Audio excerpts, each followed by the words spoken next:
Meron na naman akong gulay ngayon. Meron na namang free na fresh from the garden. Meron akong talbos ng kamote at saluyot din, malunggay. As always, alam nyo ba guys, dati hindi talaga kumakain ng mga ganitong gulay nung sa amin pa, nung dalaga pa ako. Pili lang yung kinakain ko na gulay. As in, mga ganito dati, iwan ko lang.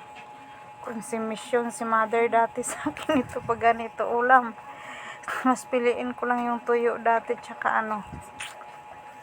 ginamos, Josh. Yan, sarap.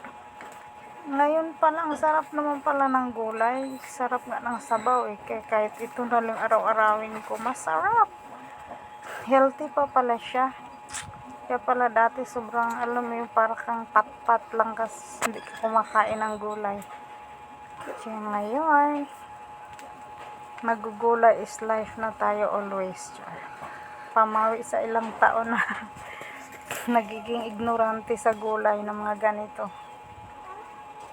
Yan, ang sarap guys. Maghimay na tayo nang maumpisahan na. Ito yung para maulam natin tanghalian. Ang sarap kaya nito pala guys, di ba?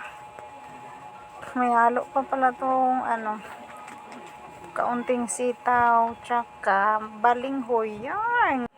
Yan, luto na guys. O, di ba?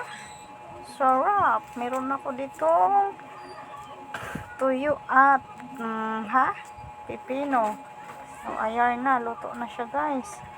Sarap ng sabaw. Ang tamis talaga pagka bagong pitas. Kain tayo.